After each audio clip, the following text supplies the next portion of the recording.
Hello, everyone. This is criminal profiler Pat Brown, and welcome to Patron Hangout number 120. Welcome, everybody who's in the chat room. Thank you for being here. And if you'd like to be in the chat room, do go to the description below, click on that link, and you'll see Patreon. You can join right there, and it's $5 a month. You can come to 8 live shows and participate. If you don't want to do that, please just at least subscribe to the channel, check my playlist, hit the bell for notifications. So anyway, hello, everybody in the chat room. We're getting close to the holiday season.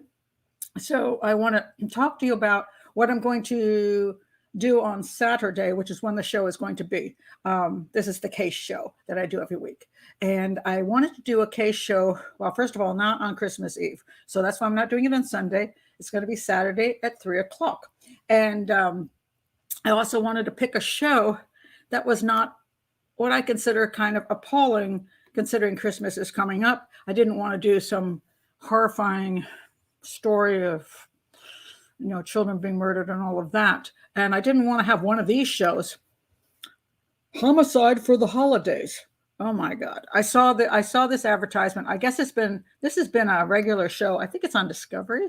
I may be wrong. It's been going on. It's like season 4. But when I saw homicide for the holidays, I wanted to throw up. I make jokes on this show, and some people say I'm very, you shouldn't be smiling or talking about homicide. But I do that because I'm educating. I'm talking about crimes. I'm talking about criminal profiling, crime scene analysis. And it's a 2-hour show, and I don't want to be all somber. Doesn't mean I don't have respect to the victims. But when I see major networks put out things that sound like, oh, this is fun, homicide for the holidays. And I think these are people who lost their loved ones during the holidays. It's kind of sick. I'm sorry, but when you set up a series, and this is what television does, by the way, they have, what's the one called? Maybe you guys in the chat room know, The Women Who Kill. There's a whole series on women who kill. There's these, they come up with a theme. And some of you, tell me some of the themes in some of these shows that come up. Now, I did a show called iDetective. I did that for 4 years. But iDetective was a police procedural show, which is why I was willing to do it. And each time they showed a crime, and then they talked about the evidence and how it was evaluated. And as a profiler, how I'd evaluate the evidence. So I didn't have a problem with doing that show. Oh, yeah, that's the name of it. Deadly Women. Yeah. It's Homicide for the Holidays. It's a series, and it's snapped, which never happens. People don't just snap. That's a big fat lie. But these are catchy titles. Oh my God, Nightmare Next Door. Wow. In a way, I almost respect that one. And the only reason I say that is that I think what the show is about, because I've never watched it. I do not watch true crime shows because I just not my thing. Unless I have a specific case I have to look at. The concept there is, you thought the guy next door was a normal, nice guy. Because I always say, he seemed like a nice guy. He helped me shovel snow. And then he murdered everyone. In a way that's useful in the sense that it warns us that just because somebody appears to be nice doesn't mean they are. And many psychopaths are very good at faking it to people, to making them think they're decent citizens. Even serial killers do this. So that one doesn't bother me quite as much. Fear thy neighbor. Oh my God. Yeah. The thing is about television people is that they like to have some catchy title, which is what YouTube does too with, their thumbnails.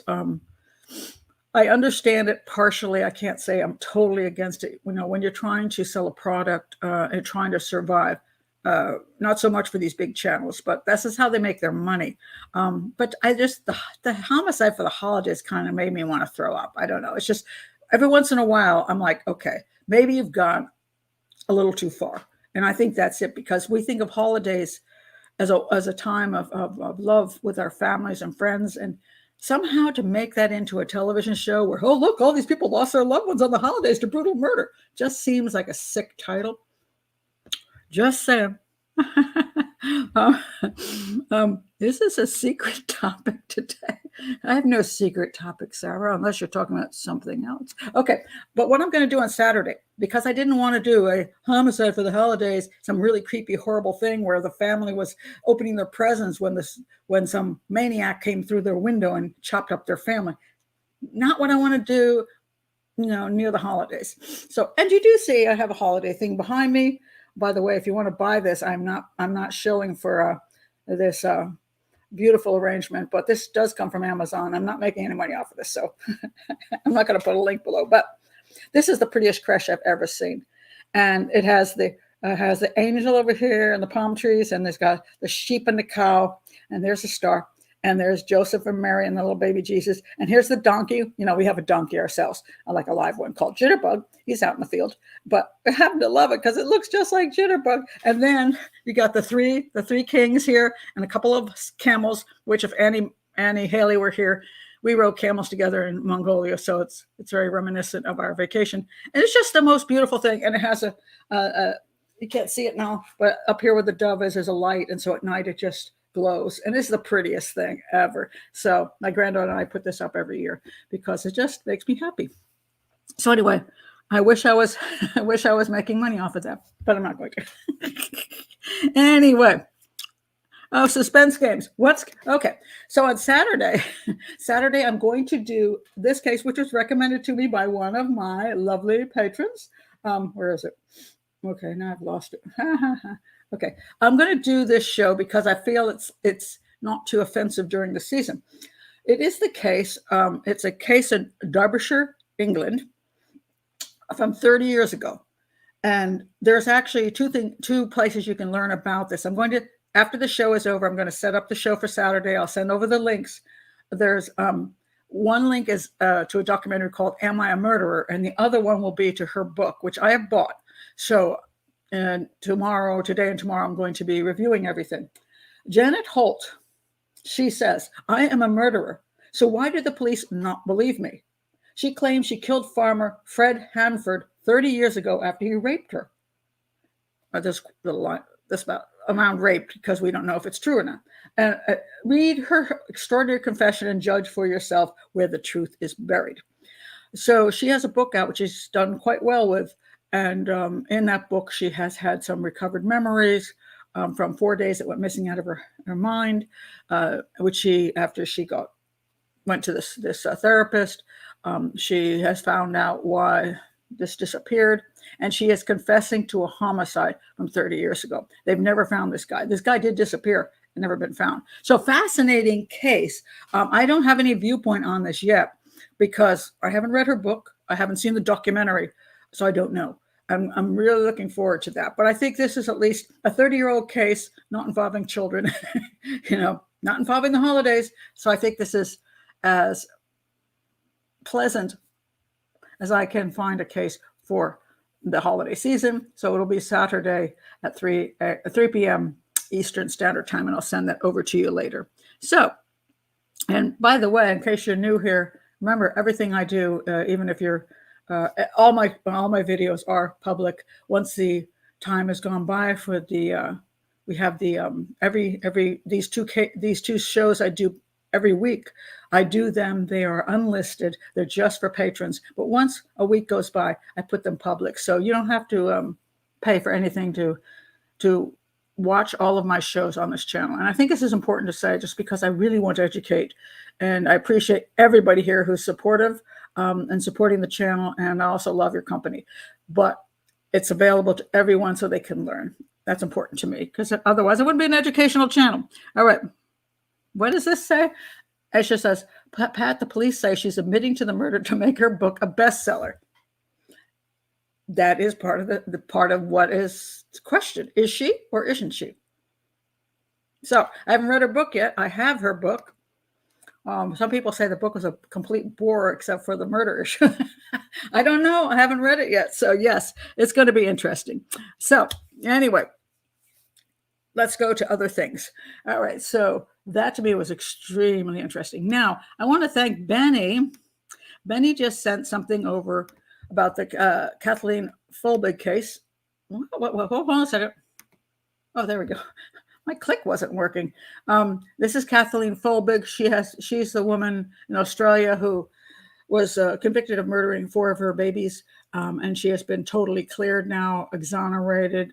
Her convictions have been overturned and squashed, and she's now going to sue, I'm sure, and make a whole lot of money. And people are thrilled about this, many, because they think she's innocent. I'll put my most recent video on this case. I do not think she's innocent. I think they suppose they come up with scientific evidence, which is ludicrous, the most ludicrous scientific studies I've ever seen. Statistically don't even work. And I explained that in the video. But Benny, one of the things I was asking, I'm like, one of the things that was so confusing is like, okay, they've got this study, but when you do scientific things, you're supposed to be able to prove what you do scientifically. And if it's your first study, you're supposed to have other studies done by other people that then can conclude the same. So that bolsters that one study. And so, Benny, I thank you. You were looking for some materials about the study that seemed to set her free. And you found one. I have a list of them. I haven't gone through them all, but this one just really struck me. So this is what it said in the Folbig Inquiry. It comes out of a magazine called Cosmos Magazine. I don't even know who they are. I searched for scientific magazines, academia, that would post all of these studies of these supposed genetic mutations that would clear Kathleen Folbig of murdering her 4 children. Now, mind you, there were 2 different, this is what's so crazy. 2 of them were supposed to be for 2 of the girls, and another one was supposed to be for 2 boys. Amazingly, she's got the worst luck in the world. And all of her kids died of 2 different mutations, which kill maybe 1 out of 4, 1 out of 5 kids, but all of her kids died. Again, click the video below because I don't want to explain that again. But I wanted to know, what study was it that set her free, and how much other scientific support, how many other scientific studies do we have that can have us believe that this particular study has any merit? All right, so this is what this article said, and I was just kind of blown away by it.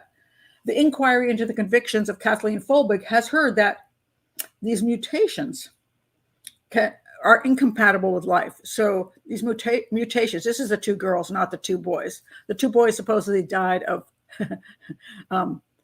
mutations in mice, which have never been proven to be in humans. So we'll just push that aside. We'll go with the girls. 2 girls. They had this gene that was incompatible with life. However, the husband and wife professors, let me see, where are these guys? Do we have them? Yeah, here we are. All right, there they are. This is Kathleen Folbig, who is now not only free, but now has had her convictions overturned.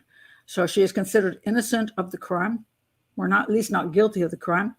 And it's all based mostly on this particular study done by these professors. And I'm not going to try to pronounce their names. I will not. Okay, so they're from University of Denmark, the Aalborg, and I lived in Denmark, so I don't know if Aalborg is pronounced Aalborg or it's pronounced Aalborg, because they have very funny ways of pronouncing names. University in Denmark, they were the sole experts to present evidence to the inquiry in Sydney today. Due to the presentation of what Tom Bathurst, KC, I don't know who that is, conducting the inquiry, described as, quote, new and quite exceptional information. They are final witnesses in this hearing block. Okay, they did have some remaining experts, but I don't think they were experts that were providing that they had done a similar study that could bolster and agree with these people's studies. So they had this exceptional evidence. Exceptional. Does that exceptional mean fantastic, or does exceptional mean out of the norm? I'm not sure how they're using the word exceptional. So anyway, it has to do with how calcium reacts in human heart cells. All right, so it goes on and on and on. Now get this. They feel their evidence is so significant that they expect competing international labs will begin their own research into the findings. What did you just say? There are no other international labs who have ever done research in this particular area? I think that's what you call maybe a Freudian slip. We hope not too many people are listening to our evidence because, of course, we are in science. We are in competition with other labs. So the first one to try and publish gets all the glory. Oh, my God. Well, I'm going to say they were being really honest there. But what they're really saying is we're the first one to publish this and nobody else has done so. So how does one scientific study allow this to be proof that these two children died of this genetic mutation? All right, so it goes on here, a bunch of stuff, a whole bunch of stuff. And then it says this. What is some other thing I just couldn't believe they actually said? Okay, this is called COM2, by the way, in case you're wondering. Again, click on the link. All right. So the investigation was one of several tests conducted in response to critiques of this inquiry. Makes no sense here, but okay. But this is the funny one. Another observation at the inquiry was that Folbig herself, Kathleen Folbig, the mother of the two girls, still lives with the mutation and therefore provides an example of successfully living with the variant and therefore unlikely to explain any cardiac conditions in her children. How about that? Actually, the study supposedly said, I think it was 1 out of 5 might die of this condition. And she had 2 children who died. So instead of 20%, it was 100%, which is an anomaly, which is not necessarily supported by anything, including the mom was doing perfectly well. But however, this just makes me laugh. However, on Tuesday, the person whose name I can't pronounce, one of the scientists, Nygaard, suggests that this analysis is an example of allowing a survivorship bias to cloud findings. Here she is an example of World War II fighter jets returning from skirmishes riddled with shell holes across their wings and tails, but not across other parts. While it might be instinctive to reinforce places where bullet holes are visible, it's where they do not occur. That infers that parts of the crafts where protection is vital. The fighter planes that suffered damage here never return. The same goes for genetics. I'm sorry, scientists. Are you actually using a fighter plane analogy with bullet holes comparing to genetics? I'm not a scientist, but I can see ridiculous statements when I see ridiculous statements. This is apparently, this one study is what allowed Kathleen Folbig to be exonerated. One study. Now, in a scientific world, one study is meaningless. There are some people that conduct a study. I don't even know if how they conducted the study. I don't know if they conducted it properly or they didn't conduct it properly. That's something that you have to analyze over time. And then you have to have other studies to see if the other studies come up with the same results. But in Kathleen Folbig's case, they found one study and a couple experts and a bunch of morons to sign a petition to say, hey, this could be true. And they don't say it is true, that this is what killed her children. They said it could be. They kept saying could be, could be, could be. Science does not say could be. Science is supposed to be much more accurate than that. So I thank you, Benny. I thought this was a fascinating study because it's the only one. And that was my belief from the beginning, that this is a bunch of bull. This is more of a political, more of a social thing that we want to free Kathleen Folbig, pushed by her defense team. And they found some people who wanted to become famous, to put themselves out there in the media, whatever, to go along with it. And I think it was one of the horrible miscarriages of justice. 4 children died under her care. She was the only one there when they died. They weren't anyplace else when these genetic mutations knocked them off, just when they were alone with her. The jury, in this case, I think had it right. And I think it's appalling that she's been let out by science, which is, if this is what science is, shame on you, science. Anyway, let me check your comments before I go on to the next case. That is my soapbox tonight, Benny, and thank you for bringing it to me. Everybody says, I have a genetic disorder, and the geneticist described it as a spelling mistake in the manual. Oh my gosh, that's funny. What? Nancy? Are we talking about Nancy Ang? There's been, okay, Nancy Ang, there's been, okay, in case of you don't know who Nancy Ang is a woman that went she went kayaking in Lake Atitlan in Guatemala. I'm going to go and see what this is about. Somebody said there's news on Nancy Ang, and I haven't seen it. Oh, well, the first story is what TikTok knows, because that'll make sense. If you're talking about the life jacket issues, supposedly the kayak company that they rented the kayaks from did not provide them with life jackets. And she went out in her kayak and then decided to go swim and didn't have a life jacket on and disappeared. The kayak company tried to accuse the yoga retreat in this Lake Atitlan in Guatemala of being suspicious. I would say that having traveled in certain countries, in the United States and in many places in Europe and certain places in the world, when you fall off a cliff at a national park that didn't have a proper fencing, you can sue. If you fall off a cliff in some certain places in the world, nothing's going to happen. I'll tell you a story. I was in Pozos, Mexico. Pozos, Mexico is in the desert, and I stayed at this wonderful, beautiful little hotel. It's a very empty area, and it was run by a lady who was an American woman who, when she got divorced, decided, what the heck, I'm just going to move to Mexico. She moved to Mexico and bought this hotel. Or she didn't buy the hotel, I'm sorry, she had it built. And she was running this hotel in the middle of the desert. And it was quite a fascinating place. And they had these large holes in the desert that went down where you could drop a rock and they never hear it land. And apparently the claim is that sometimes you hear a car pull up in the desert, stop, and then take off. So there's a lot of theories that there are bodies down in those holes from the cartel. But anyway, I'm having dinner. This is when I was visiting my son and my husband when I was married, and we were in Pozos and we were having dinner. And we ate our dinner, and then I said, oh, I'm getting chilly, so I'm going to go upstairs and get my sweater. So I ran up the stairs, and running up the stairs, I tripped and fell and broke my finger.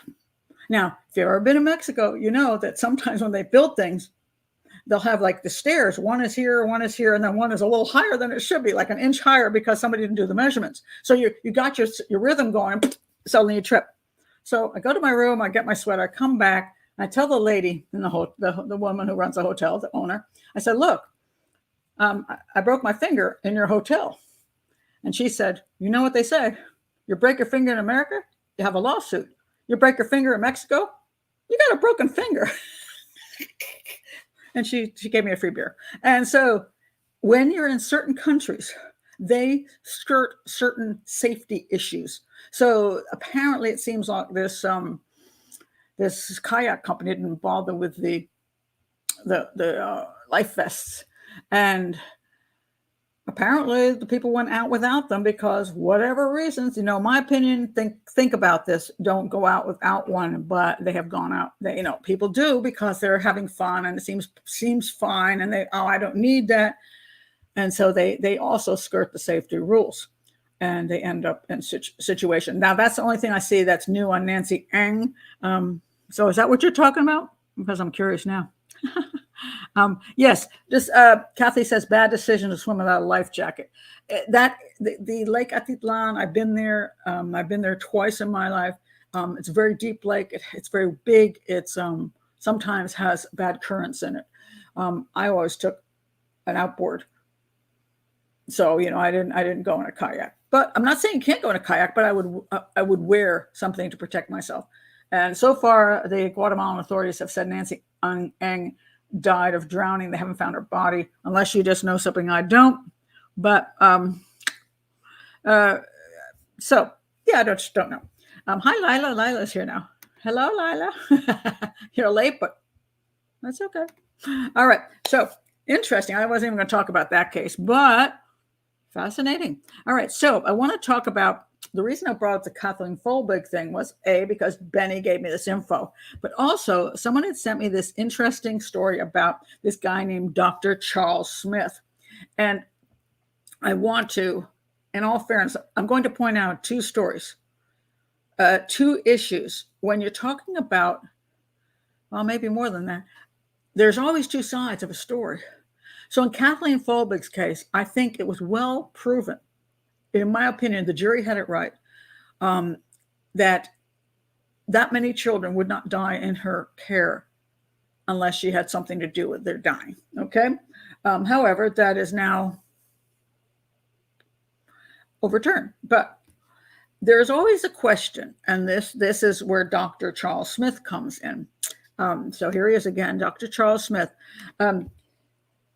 And the problem with him is that, let me see, I have two stories on him. Let's see which one I want to use. Let's see. Okay, I'm just going to use one and a half. If I could just only read it. Dr. Charles Smith. Okay, hold on a second. I'm going to go to Wikipedia because it's not acting right, my iPad. And you know how that goes. Dr. Charles Smith was a doctor in Canada. He was a pathologist, and he okay, wait, I have to put in Canada. Canada. All right, here we go. I'll use Wikipedia. Sometimes Wikipedia is useful. All right, he is a former Canadian pathologist known for performing, and it's stated here, flawed child autopsies that resulted in wrongful convictions. Now, I have a lot of issues about Innocence Project stuff and wrongful convictions. So I'm going to talk about this case. I'm going to talk about another case in which I will concede, I have no problem with that there are some cases which people have been wrongfully convicted for. And the problem with babies is that some of the autopsies are very hard when you perform them to prove how they died. Smothering, for example, is very hard to prove in a baby. It is. And so that's why some get labeled SIDS, sudden infant death syndrome, when they're not. And on the other hand, some people who have actual SIDS deaths of their baby get accused of smothering them. So, it's a double-edged sword type of thing. It's like, how do we prove one thing or the other? So anyway, Smith, it said that as the head of forensic pathologist at the Hospital for Sick Children in Toronto, Ontario, from 1982 to 2003, he performed more than 1,000 child autopsies. In 2002, so he made it for almost two decades. He was reprimanded with a caution by the Ontario College of Physicians and Surgeons for his work on 3 suspicious death cases. And in 2003, he was removed from performing autopsies. So they ordered a review of 44 autopsies carried out by Smith, 13 of which had resulted in criminal charges and convictions. Now, it says here, the review was released in 2007, indicating there were substantial problems with 20 of the autopsies. Hold on, getting toasty here. Woo. Okay. Now, it says that the inquiry found there were fundamental errors made on the part of Smith. It was concluded that Smith had actively misled superiors and made false and misleading statements in court. Many of the cases in which he testified were re-examined and appealed. Smith proclaimed that he had, quote, a thing against people who hurt children. All right. That's one of those statements where, when you are a pathologist, can be concerning in the sense that it means that you have an agenda. But I have a thing against people who hurt children. And I hope that when I look at any case, I'm not just like, you did it, Kathleen phobic, you hurt your babies. The problem would be this. Yes, you have to be objective. But as a human being, I don't think there's one human being that isn't against people who hurt babies. So 100% of people are against people who hurt babies. When did he say this? I don't know when this happened, when he said this, but you can take this again out of context. But anyway, he supposedly had a thing against people who hurt children, while critics said that he was, quote, on a crusade and acted more like a prosecutor than a pathologist. All right, now this is a problem, but see, here's what happens. You've got a thing called cause of death, and then you have a thing called manner of death. Cause of death sometimes is very clear. Person shot 10, 20 times at a distance. I'm going to say it's a homicide. Person shot one time in the side of the head. Homicide, suicide. Good question. A baby. Babies are fragile little creatures. They can easily be harmed.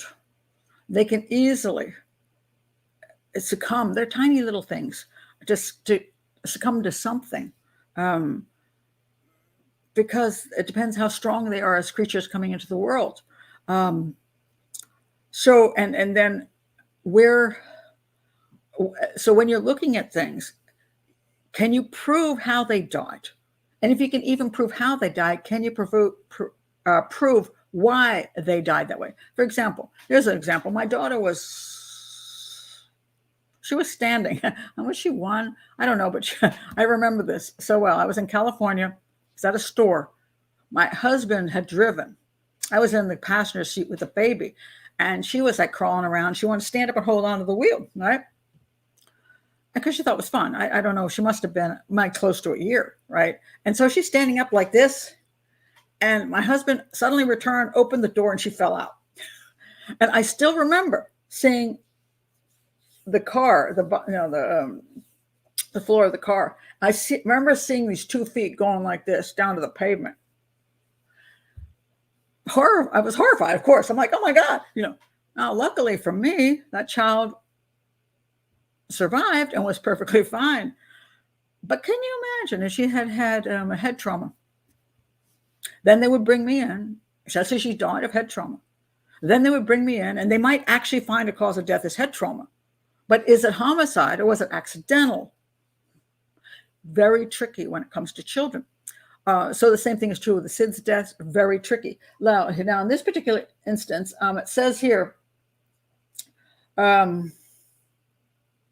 Now, mind you, this guy's done things for 20 years, and now they've got the defense teams going after him. And that gets tricky because you can get your entire life ruined by defense teams. Now, it doesn't mean the defense teams are wrong. Maybe Smith did just have it out for these people. And no matter what, he was going to find a cause of death that would lead to a manner of death that was homicide. Gets very tricky. Extremely tricky. And there's a lot of cases that are listed. And horrifying stories, mind you. Horrifying stories. Let's see. For example, I'll pick out one. Tammy Marquette, I'm not sure her name is pronounced, was convicted in 1995 in Ontario of killing her 2-year-old son who had epilepsy. Her conviction rested in large part upon testimony from Smith, who concluded the boy had been strangled or smothered. She was sentenced to life in prison, and her other 2 children were taken from her and put up for adoption. Her conviction was set aside in 2011 by the Ontario Court of Appeal prosecutors, who agreed that her trial had been faulty because of his unreliable testimony. But they would not say whether retrial would be sought out. On June 6th, murder charges were withdrawn. Now, she's innocent. My God, did this man ruin her life? I mean, can you imagine? You have your 3 children. One child has this dies from this whatever, and they take. Not only do you go to prison, but they take your other 2 kids away and sell them off, shall we say? That's horrifying. And I wasn't there at the trial. Here's what I want to point out. When the when the cause of death is claimed by a medical examiner and a manner of death is claimed. Now, manner of death usually comes from the police force, not from the medical examiner. He has no idea. There's no way he's going to necessarily prove the manner of death. Well, if they say the child was smothered, well, even then, a child can smother in their blankets. That could be accidental.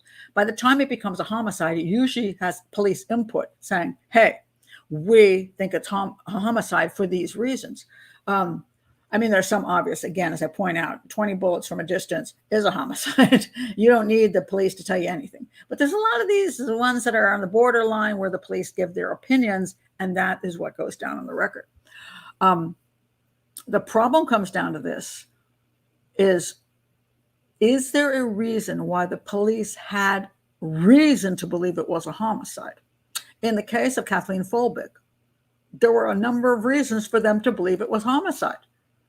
There was her behaviors. There was the times the children died. There was her diary. There were a lot of reasons. It wasn't just the cause of death. There were many other reasons. And that can influence whether the person gets arrested and convicted of something. So sometimes when we see these situations, the question is, was there other evidence to support what the pathologist said? Or sometimes they don't like you. That can be enough. In other words, let's say you come from a family that's kind of a mess. Your kids aren't the most well taken care of children. And I've seen this over and over again, where somebody comes in and says, oh my God, the house was messy, therefore the person's a murderer. Your house being messy doesn't make you a murderer. That is not proof you're a murderer. But if you're one of those people that thinks messiness implies that you don't care and are neglectful, you'll say that person could be a murderer.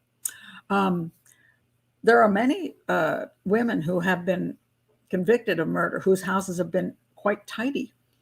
But depending on who, again, is examining. Let's say you have a bad boyfriend. You're a woman who has a couple kids and a really crappy boyfriend. Maybe you've been beat up by that boyfriend.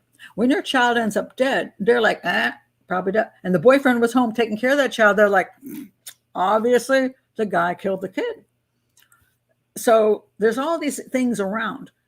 And it gets difficult because you have to make sure you're not being biased in your determinations, because their lifestyle doesn't agree with you. Even if the person's a drug addict, even if they're neglectful, even if they're all kinds of things, that doesn't necessarily mean they're murderers. You have to be very careful of that. Or a bad parent even. It's just a different way of living.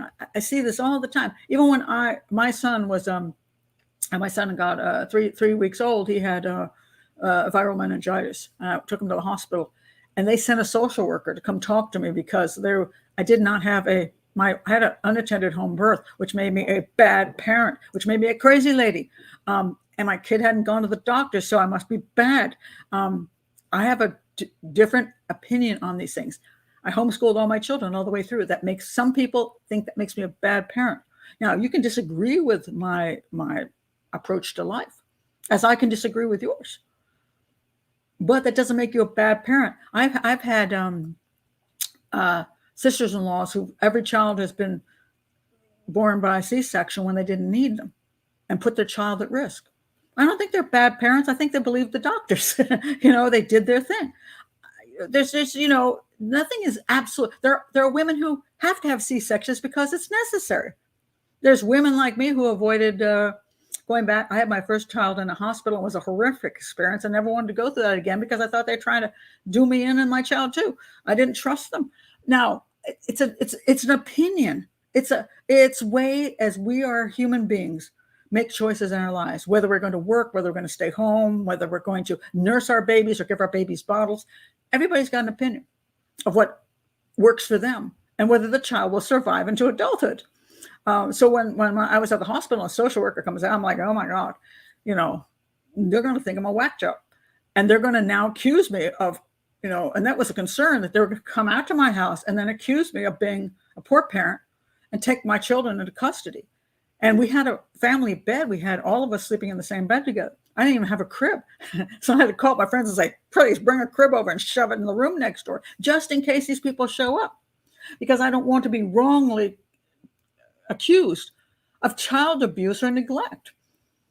Because at that time, actually, family beds were considered a big fat no-no. It was almost like sexual abuse. And now they're just considered, again, it's back where they're considered abuse in the sense that you're going to roll over on a kid and kill them, which is not supported by evidence. But see, everybody's got an opinion. So we have Smith doing these. I don't know if I don't have enough evidence whether his stuff was wrong or not. But we have also the defense attorneys coming in and saying he's doing all these are wrong. So were the police, along with his determinations, finding something wrong in that home which made them think that the child was murdered? Or were the police biased against alternative lifestyles or unfortunate lifestyles that actually weren't necessarily reasons the child died? And I do not know. What I can say is this. When you have a child, a baby who dies, there is usually a history prior to that happening of something that doesn't seem right. And this is where proper investigation would perhaps bring this out. When you have evidence of the child being malnourished and the parent not doing anything about it, when you have very bizarre cases like the scientist in the University of Florida who left their children in cages so when they went to work. We don't have to argue about that. But there's usually a history of certain behaviors that come along. It's very hard sometimes to tell with one child because that could be an anomaly. It happens more than one, then we get into the Munchausen syndrome by proxy issue, but it's very difficult. But I want to point out, in Kathleen Folbig's case, I don't think it was difficult. I think that she was guilty of the crime she was convicted of. But there's all these other cases with this doctor, and I don't know. I would have to go through each and every one of these cases to see if the doctor had wrongly determined a cause of death or a manner of death, or both. I'd have to see if he did that wrongly, or whether the defense attorneys are coming up with something to try to, get their client out of prison, because either side is awful. There's no way around it. If the doctor wrongly put these people in prison, what a most horrific thing in the world. Take away their children. A person who loves their child is now in prison. Not only have they lost the child to some natural death or accidental death, but now they're being accused of murder and spending their lives in prison, and they lose their other children. I can't think of anything worse than that. As a parent, that's horrifying. So if this guy did that and the police were wrong in what they did, that's appalling. On the other hand, if the defense attorneys are trying to manipulate things to get their client out, and they actually did kill their kid, that's also awful. So you're always going to be, in each single investigation, you have to look at all the evidence on each one of them. I haven't had an opportunity to do this with this Smith guy, but that's, he apparently is considered a pariah now in the community. Let's see what's happened to this guy. And I don't know. They may be absolutely correct. This guy's a scumbag. They said in 2008, they released a report where serious problems with the way suspicious death involving children were handled in Ontario. They found 20 or so problematic cases that Charles Smith had handled as evidence of serious problems in the Ontario system.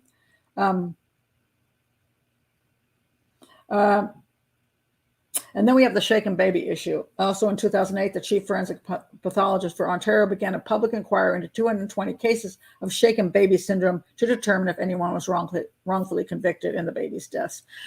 What a mess. I just have to say that, what a mess. I don't know where I stand on this because I'd have to examine each one separately. And I don't know that I would be able to come up with conclusions. But I will say this.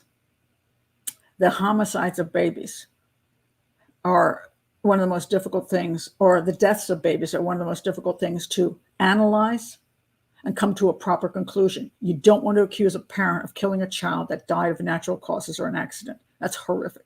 On the other hand, when babies get killed, a lot of times it's quickly dismissed as being natural or accidental when it actually is a homicide. And so the child gets no justice. So that's another problem. So interesting stuff with that. And I don't know where I come down to on that. Yeah. Let's see. Jill says defense attorneys are not the issue here. His cases were reviewed by the province of Ontario. Yes.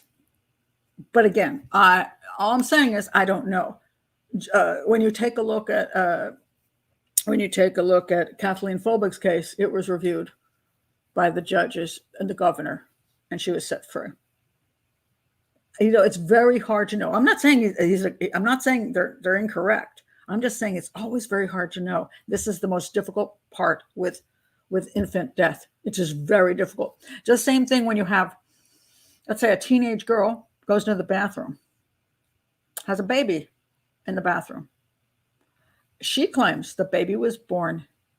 It was dead when it was born, stillborn baby. And therefore she freaked out, wrapped it up in some plastic and chucked it in a trash can. Did she? Or was the baby born alive and she smothered it? Very hard to know the difference. Sometimes when you look back at the type of person that the teenager is, you can come to closer to the proper conclusion. But again, it's very difficult. Very, very difficult. I actually don't know that. I'm trying to see whether he was, I'm assuming he would not be in his position anymore but I don't see, I'm seeing what happens to, let's see what happened to him. Oh, okay, here we go. His marriage collapsed. He resigned from the hospital for sick children. He tried to get another job. And this is a problem. Sometimes doctors can jump hospitals and not talk about things. And for some reason, not properly investigated. So he failed to mention to his new employers that he was under investigation for misconduct in Ontario. So he got his job in July, but was dismissed in December when I finally figured it out. He successfully appealed, but was not reinstated because he was not licensed to practice in Saskatchewan. He pled guilty to a charge of unprofessional conduct for his failure to disclose he was under investigation. 2011, he was stripped of his license during a hearing of the College of Physicians and Surgeons of Ontario examining, quote, disgraceful conduct. Apparently is in 2017, they don't know where he is. So he went into hiding at that point. I just don't know. I mean, I can't, one of the things people want me to do is say, because I've read something on the internet and because somebody came to a conclusion, that I come to that conclusion. I can't. I can't come to a conclusion without analysis. And I don't have anything on this guy. He might be exactly what they said he was, and he might have pushed his autopsies toward a homicide. But I don't know. I honestly do not know. And so I can't go there. But I think it's interesting to understand how difficult it is to determine homicide with babies. That's the whole point of my talking about this. So that's it's very interesting. You met him and he's a creep. Well, he may be. I'm not. Believe me, I'm not supporting this guy. I'm just saying I don't know, and I've always been an honest person when it comes down to criminal profiling and analysis. And if I do not know, I do not know. So all I can say is that the determinations on infants are some of the most difficult determinations around. There are people who are wrongly convicted, and there are people who are rightly convicted, who are set free. So it goes both ways. So we have to be understanding of that. If you're going to do analysis, you can't just say, oh, I read it. I heard that he was a horrible guy, so therefore he's a horrible guy. Or some group decided he was a horrible guy. The FBI can't stand me. Does that make me a lousy profiler? The FBI has said not too many nice things about me because I'm not an FBI profiler, because I've spoken up against FBI profiling technique. So therefore, they're not too fond of me. I get it. I understand it. They call me that TV lady. I've been called a fraud all over the place. Am I a fraud? Or is that an opinion? You would have to investigate to figure out whether you think that I'm a fraud or not. But just because somebody says I am doesn't necessarily make it true, because a large body like the FBI is not in favor of me. So I'm not, when I look at bodies of anything, bodies of educators, bodies of doctors, the AMA, for example, and political bodies, and all these things. I always recognize that each one of them has agendas, and therefore I don't just say, "Oh, well, so and so said it must be true." No, everybody's got agendas. So we have to step back and individually look at each case to determine whether there was evidence there or not. Speaking of one of these cases, this is a case out of the UK. This is Noah, and I find this a really interesting case because there's been a lot of charges that the police didn't do the job in this case, and it's a very freaky case. The boy's name is Noah Donohoe, and he seems like he's a really great kid. You know what I mean? Just a kid who was doing really quite well. Let me tell you a little bit about Noah Donohoe. He was 14 years old. On June 21st, on 2020, the cameras captured a series of events leading up to the disappearance of 14-year-old Noah Donohoe, including footage of the boy inexplicably riding his bike naked down a busy street in Belfast in Ireland. All right. And this kid, he was raised by a single mom, and his father was from Senegal. He was a biracial kid, doing extremely well in school. He was an excellent student of science and math and had dreams of studying medicine. He enjoyed playing the cello and shooting hoops on his school's basketball team and teaching himself Japanese. That sounds like a kid I'd love to have. I mean, he sounds like a super great kid. He lived with his mother, Fiona Donohoe, in Belfast, Northern Ireland. He was his mother's only child, and the two are very close. She just even described him as her soulmate, which concerns me. Never say that. That's your kid. But obviously a doting mother, proud of her son. She says there was never any indication that there was anything emotionally or mentally wrong with her son up until the day he vanished. Okay. And other people around say the same thing. So now what happened? What exactly happened? Let me tell you what happened, and let me tell you what they just found out. On June 21st, 2020, Noah Donohoe left his home on his bicycle at 5:45 p.m. to meet up, and this is still light out. So, it's not dark outside. It's not the middle of winter. It's warm and lovely. And this seems normal. 5:45 p.m. to meet up with his friends at a park across town. And there was supposedly some kind of educational thing happening there. So it wasn't like some scummy place, It was like he was going to meet these kids to do some educational project. It was a route he had traveled many times before. He was carrying his backpack, which held his laptop and several books.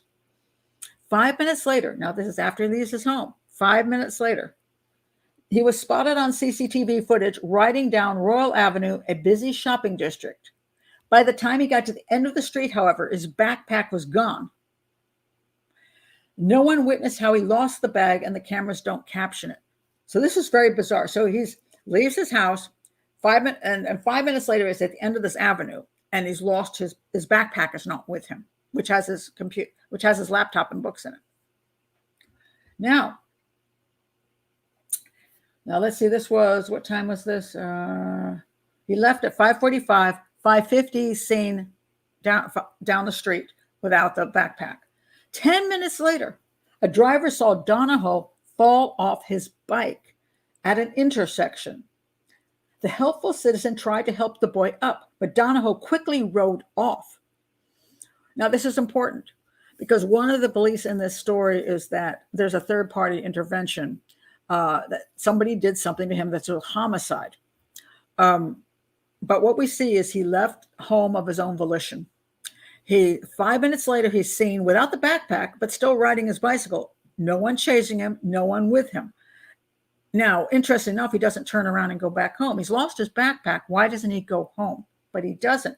And when he falls off his bicycle, somebody tries to help him, and he just jumps up and takes off. So we're having a citizen. This would be a person that Noah could trust. This wouldn't be, some teenage scum boys, or beating him or something. This is somebody's trying to help him, and he's refusing help, and he's going away from home. He quickly rode off. CCTV next captured Donohoe riding his bicycle miles away from where he was supposed to be meeting with his friends. So now he didn't go to the park. He goes away. This time, this is where it gets so weird. This time the teen was naked and missing his helmet. So he leaves home. 5 minutes later, he's seen without his backpack. He falls off the bike. He gets back on the bike, rides away from his friends, away from his home. And the next time he's seen, he's naked. And he doesn't even have the helmet anymore. So now he's just a naked boy riding a bicycle. So what the heck? All right.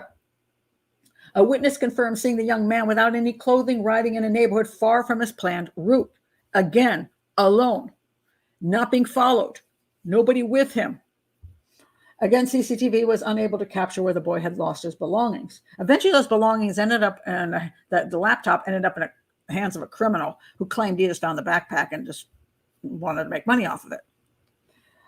At 6:03 p.m., the final recording of Donohoe captured him getting off of his bike by himself, nobody around, and walking down the side of a house toward the gated Seaview Park. It was the last time the boy was seen alive. He didn't come home that night. They called the police. They looked for the boy and could not find him. They found his bicycle, where he was last seen with it. They found a cell phone near the route he had been cycling. His clothing was never recovered. 6 days, the exhaustive search ended when they found his lifeless body in a storm drain half a mile from where he had abandoned his bike. So he had walked naked for 10 minutes, ended up in a storm drain, dead. And they said he probably drowned. All right. So that's what the police felt, that they didn't know what happened to him, but they did not believe there's a third party involvement because never was a third party seen. He also was not going where he said he was going. Also, his behavior is extraordinarily strange. And they believe maybe when he fell off the bike, he had a head injury that caused him to then get naked, because there's this, sometimes there's very strange things. If your brain goes wacko, you can be just rip off your clothes for no reason, like you feel hot or something. It's a very strange thing that happens if you're hypothermic, because when you get hypothermic, you get very cold, and then when you get very cold, you think you're hot, so you take off all your clothes. But this was not the case. This is June, so that doesn't even apply here. But for whatever reason, he decided to get naked. Now, since that time, the family has believed that the police have done a bad job, that they're covering up something, and bad investigation, and so on and so forth. Because the mom says that he was a perfectly normal boy when he rode away at 5:30 in the afternoon in June. However, here's a fascinating piece of information that just came out, which apparently the family didn't know, and I wish they had told the family this, because I think it would make a difference. This just came out. CCTV captured Noah Donohoe sneaking out of the house at 3:30 a.m. on the day he disappeared. 14 hours before he disappeared, it was revealed to the lawyers working for the mom, Fiona Donohoe, more than 2 years later. So in other words, she never knew this, and now she's been informed. 14-year-old Noah Donohoe snuck out of his Belfast home at 3:30 a.m. on the day he would disappear, and returned almost 35 minutes later after an unexplained and secret trip, which was revealed for the first time. He left his home in pouring rain at 3:30 in the morning, wearing a t-shirt, shorts, and flip-flop, and carrying headphones. When he returned at 4:05 a.m., just as dawn was breaking, he was captured on CTV soaking wet without the headphones and without the flip-flops. What? So he's lost. So 14 hours before he goes actually missing for good, he's going out in the middle of the night and losing his stuff. So mom said, I told them when they originally asked her if she'd ever snuck out before of her apartment, she said, oh, no, the doors are very creaky, and I would not have thought it likely, but obviously I'm wrong. Now she realizes her son did sneak out because there's video proof of this. All right. What does this tell us? Something's not right with the boy. Something is not right with him. Where is he going at 3 some in the morning? Some people think he went out and got drugs. That's what caused some kind of brain thing. Is he having psychotic break? Some kind of psychotic break. Some teenagers do. Something goes wrong in their brains, and they start feeling massive pressure. And he was actually at a book from some guy I was talking about how to deal with life and stuff like that. So did he secretly, because all teenagers don't talk to mom, did he secretly keep all this stuff inside? And he was having problems. His brain was doing something wrong, and he was freaking out, and he had psychotic breaks. I'm going to go with that because I see no third-party involvement at all. I don't know. The toxicology test, he was in the storm drain like 6 days. I don't know what they came up with. Apparently nothing. So one could think he snuck out to get some drugs, or did he just sneak out for whatever reasons? Was he paranoid? Did he think people were after him? Did he? But his behaviors are so odd. And since no one has ever seen around those behaviors have to come from within. And it's one of those sad things where a lot of times, and this is where we come into this two sides again, like I was talking with the infants, do we understand what's really happening in the life of the person who becomes deceased? We have another case, where is he? Yeah, this kid, he was the one that the police labeled a suicide. Suicide in Virginia. His name was, I forgot his name now. It's been a while. Hold on a sec. I did know his name very well. Now I'm blanking on it. Sean Doherty. He was found hanging from a swing set in the backyard, and the family believes it was a homicide. And they say he never had any peculiar behaviors before. But there's no evidence that there's a third-party involvement, none. And all the behaviors that attached to this particular death are so strange that it doesn't sound like a murder. It sounds like someone who's got mental issues. I offered to review the evidence in this case, and the family originally said they would let me review it, and then they changed their minds, and now a couple of years passed, and they're still claiming it's a murder, because they say their son, Sean, was this perfectly happy kid, and why would he have done this? But there's zero evidence that anybody else was at the scene. That's the problem. So we have a similarity, I think, with Noah and Sean. We have children who are teens who come to a terrible end, and their families do not understand why. They don't think that their children were that depressed, or maybe having some kind of psychological issue, like some psychotic issue. They don't believe it, or they don't want to admit it. I don't know which one it is. A lot of times families don't want to admit what they've seen, because that would allow them to have to say, okay, this probably was an accidental death or not a murder or whatever. They won't go there. So they freeze up and they say, no, everything was perfect. And sometimes things aren't as perfect as the parents will claim. And this is what the police have to deal with. They're trying to interview, and the parents going, no, it was perfectly happy. And a lot of times I have even, I might do one of these cases one day where I've seen evidence in like a form of a note written before that child was found that said, I don't like the world. I don't want to be here anymore. And they'll claim that the note was forged. They'll do everything they can to not admit. But I thought this video, which I wish they told a parent about 2 years ago, I don't understand why that was withheld, that there was obviously 14 hours earlier, he had exhibited bizarre behavior for whatever reasons. And so we're not talking about, there's something seriously wrong. And I wish the mother had known that. I think they're still pursuing that he was murdered, and both of the families are.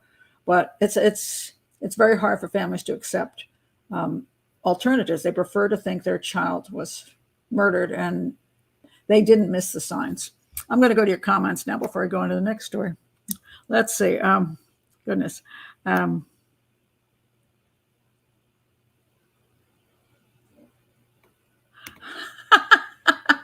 Should I say psycho? That's what Dr. Drew always used to say when I used to do his show. He'd go, so Pat, are you going to say this guy's a psychopath? I'm like, probably. Yeah, probably. Oh, I didn't say that all yet. How about that? Parents don't, yeah, Kathy, parents don't want it to be accidental. I feel for them. It's a, people don't understand it. Usually they go, well, wouldn't you prefer to think that your kid just did something stupid? Nancy Ng, speaking of, her family believes she was murdered because they hate to think. Nancy Ng sounded like a great, great woman. She seemed like such a nice person. And she seemed so happy and she was so pretty. And she goes to have this wonderful yoga retreat. She goes out, hey, I'm going to go kayaking. And she doesn't come back. It's so, what do you want to say? So random.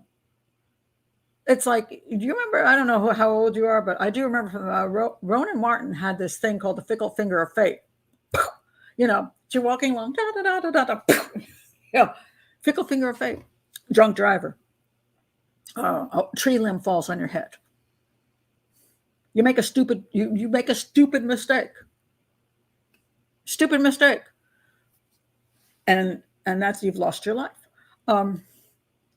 People have a hard time dealing with that. They'd rather have something more like my kid didn't make the stupid mistake. It wasn't a thing of fate. It was this person did this to them. And you would think that it would be better to think that they weren't, like, I hate to think a person's totally happy and then they get murdered. I'd prefer to think they were depressed and didn't want to be here. That's the way I think. But maybe if it were my kid, I wouldn't think that way. It's just a human thing. I've seen it over and over again, and it's quite sad. But it makes it difficult for the police because they're looking at evidence. And this is what this channel is about, is evidence. It's an educational channel. It's not I'm trying to prove one thing or the other. It's evidence. What evidence is there to prove something? Now, on the point of, a lot of times I'm not fond of the Innocence Project. So I was recommended to talk about this, and I will, because here we have a case. Apparently, that dude was innocent. Let me find him. Where's the little girl? Hold on a second. Let me find little girl. I got a lot of little teeny pictures here, and I tell you, they're always very hard to. Here we go. Okay, this little girl. This case. Let me find it. Hold on. It is. Oh, okay. This was from the Innocence Project out of Canada, and the guy that was convicted was this fella. His name was.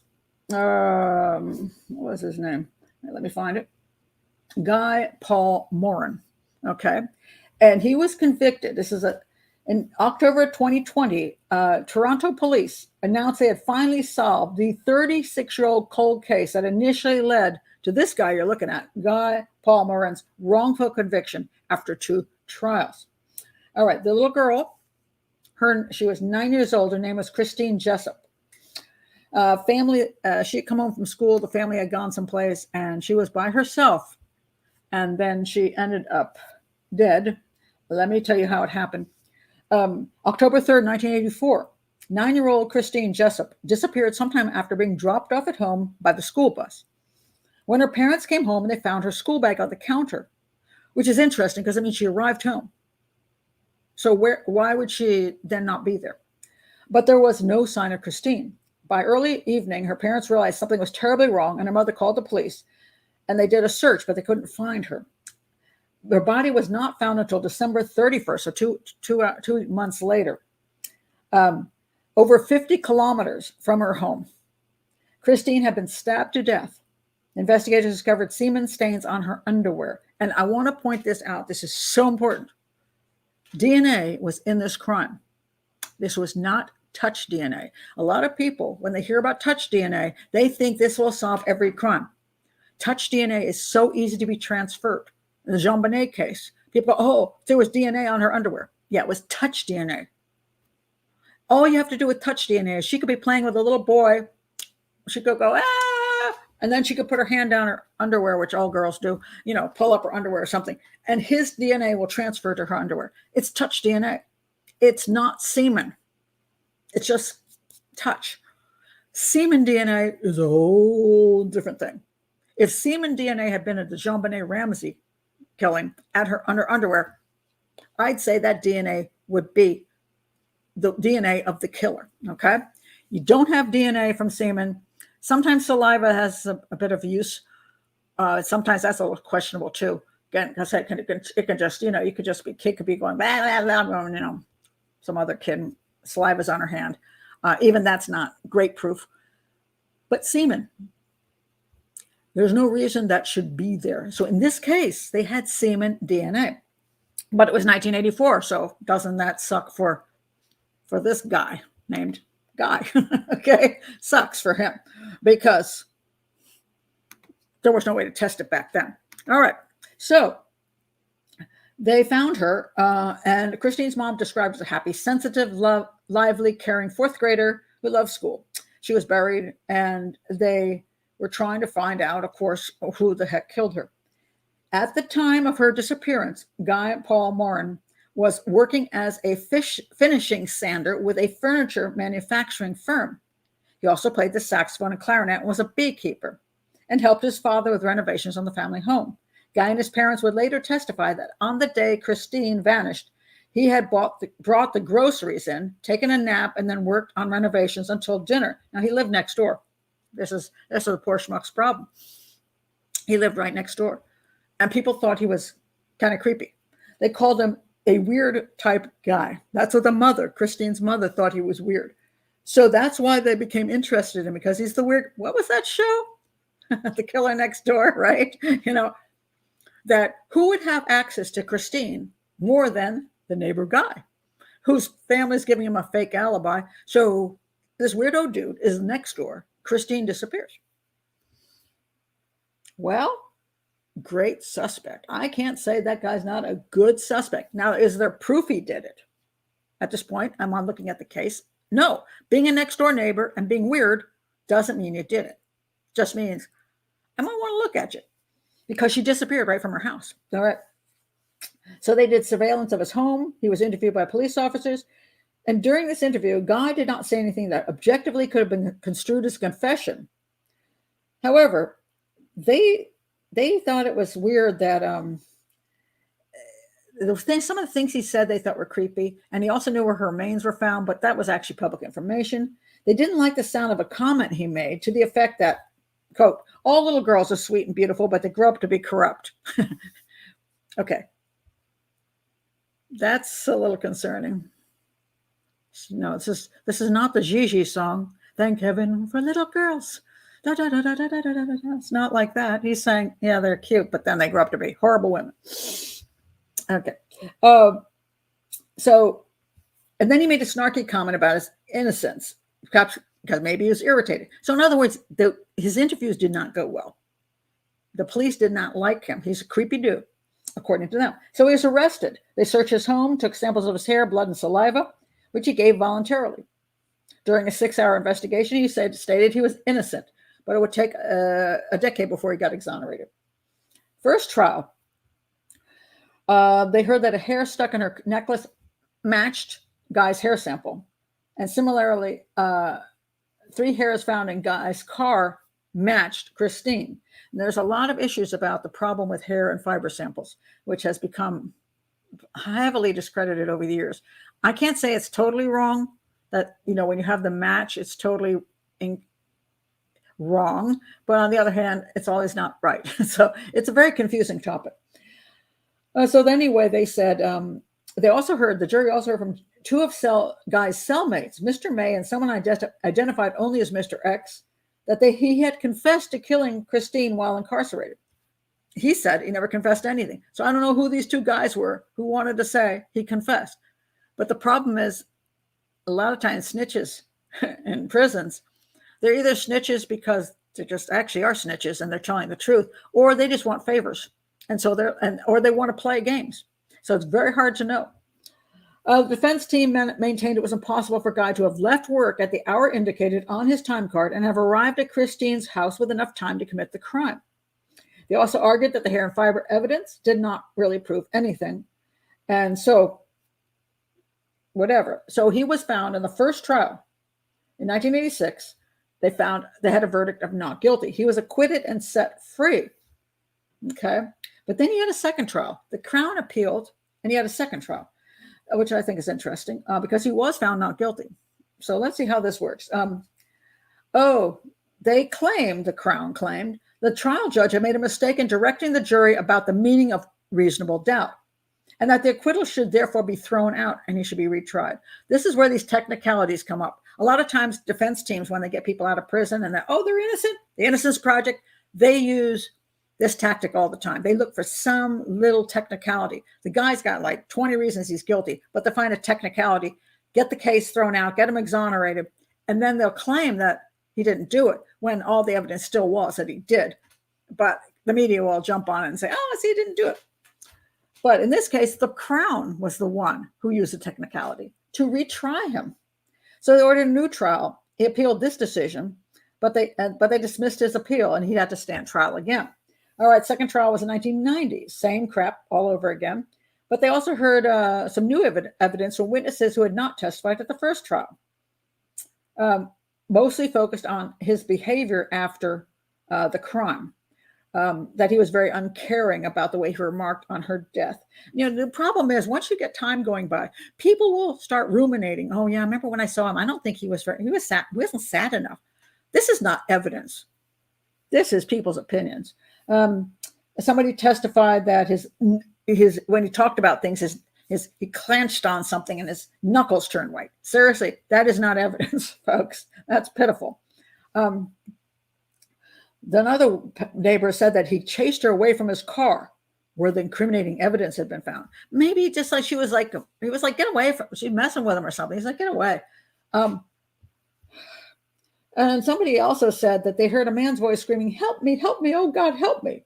She believed that this frightened, desperate voice was Ghey's. What kind of nonsense is this? Oh my God. Because if the guy kidnapped the girl and raped and murdered her, he's a psychopath. He doesn't feel bad about things. How long did that take me? What? Okay. An hour, 15 minutes. Psychopath. So that sounds nonsense. But anyway, luckily for him, he was found, wait a minute. No, not lucky for him. He was found guilty in 1992 of first-degree murder. So then there was a grassroots organization that sprung up to aid in his quest for exoneration. Innocence Canada. All right. The first objective was to help Ghey appeal his conviction and meanwhile apply for his release on bail and so on and so forth. Now, they were trying to prove that the hair and fiber evidence was garbage, and so were the snitches. And the DNA testing was unsuccessful, and so on and so forth. And, wait a minute, though. They did do the new DNA testing, and it proved that the DNA did not belong to him, and that's why he was freed. Now, on that belief, the evidence proves an indisputable scientific fact. Now we have a scientific fact.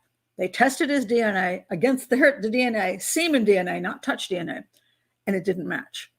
The semen on her was not from him. That's scientific. Thank you very much. And therefore, at that point, he was acquitted. All right. So the Crown prosecutor expressed his deepest regret for all the Ghey and his family had been through. 10 years after his arrest, he was finally proven innocent and his name was cleared. The claim here is that the reason he got convicted was tunnel vision, that he was a creepy dude next door, and therefore the police focused in on him and didn't look elsewhere. And that is probably true. Okay. And that is a problem. So they even if he was a good suspect, they should have been willing to look at other possibilities. Just because he's creepy doesn't make him the guy that did it. So turns out that they finally did let me find where it is here. They finally did new DNA testing. Where is it at here? Where is it? Hold on a second.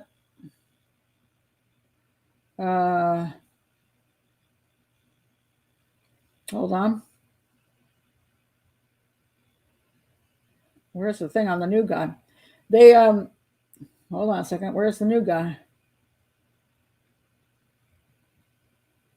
Hold on. It's a very long article.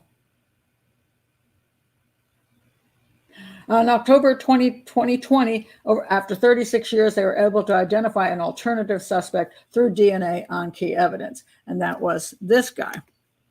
Calvin Hoover was the guy that they believe actually killed the girl. And he was also somebody, he was a friend of the family. And I think this is important because, the fact that she got home seemed odd that she would then just disappear. So I didn't see any good evidence why it was not complete stranger. She just vanished. Well, she could have been out on the front lawn playing and somebody grabbed her. That is possible. But this guy was known. Let's see if this is what they tell you about the guy. Because I thought, oh yeah, here we go. Hoover and his wife had a neighborhood acquaintance. Let's see. He was 28 years old at the time that the girl was kidnapped and raped and killed. He was a Toronto man who was 28 years old, and later he died by suicide. Police did not confirm the cause of death. Okay, blah, blah, blah. Jessup was last seen on 1984, and it says here that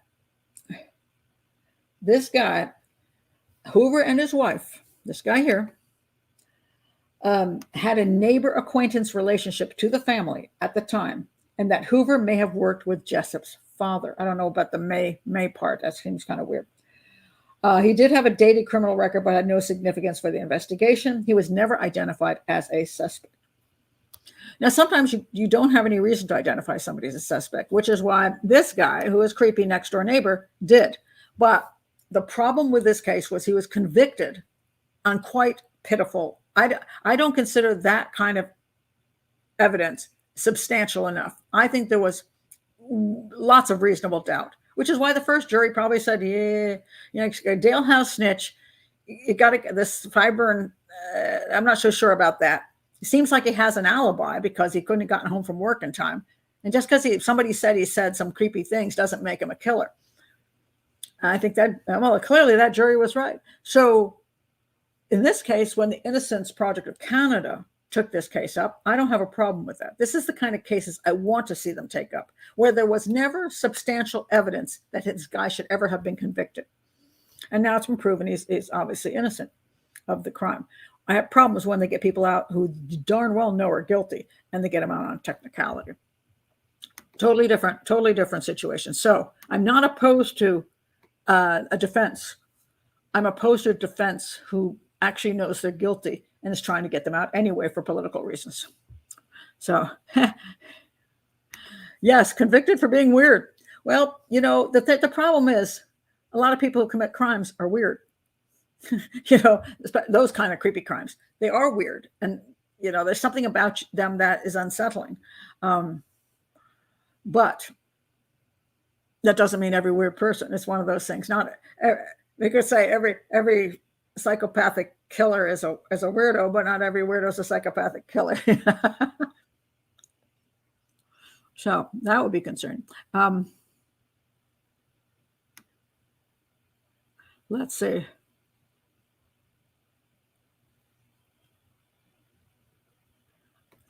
You have weird neighbors. You might be one of them, though. When we say we have weird neighbors, they're probably pointing at us. They're probably pointing.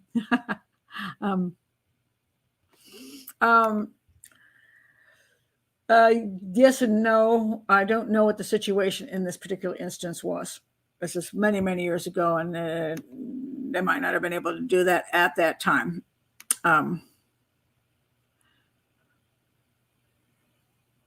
Let's see. Well,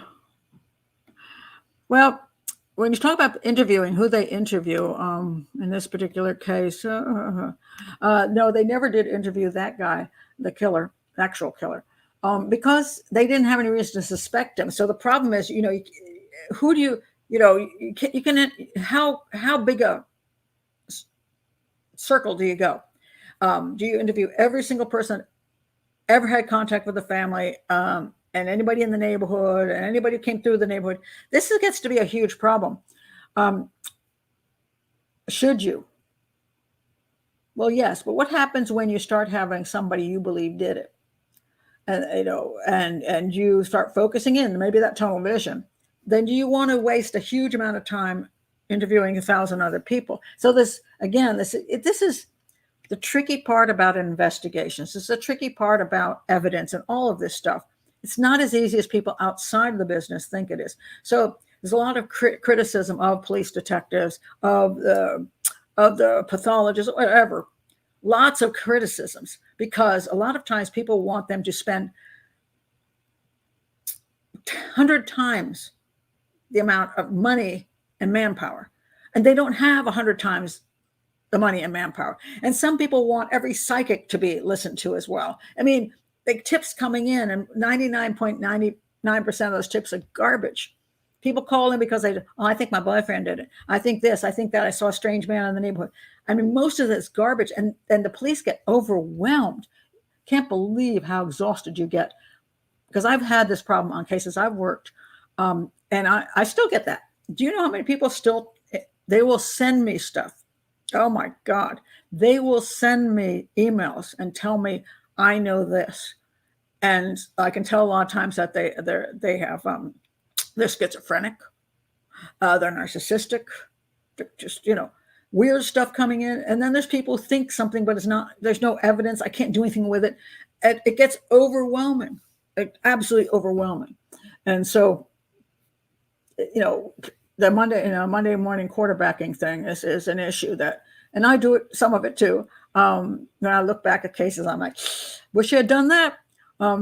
But it's a tough job. And the tricky part is doing it well enough that you don't end up convicting innocent people or letting guilty people go because you fail to do enough investigation.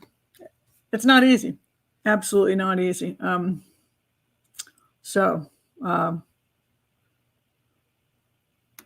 Let's see what comments you have before I go on a little bit longer here. I don't see what's weird about him. A musician and a beekeeper. Well, we have bees on our property, so there you go. We have llamas and donkeys, and we're interesting people. We're not weird. We're just interesting. Apparently, a different guy. I guess he was living with his parents, and maybe he was, he wasn't married and have kids. Maybe they thought he was an odd duck. And sometimes there are odd ducks, and they can be. People will view them as strange. Sometimes they'll view them as odd ducks in a good way. And sometimes they'll view them as odd ducks and wonder if there's something they don't know about those people, and if that's going to be the serial killer next door. And sometimes it is. So it gets, it's always a little confusing. I want to talk about, this one. This guy got out of prison. This little boy was murdered when he was 4 years old, and he was murdered by this kid his name was Eric Smith, and he became, as they say, a media sensation, this Eric Smith guy, because he was, let me find out how old he was.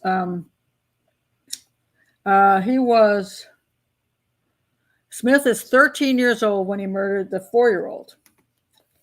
Lured him to a wooded area.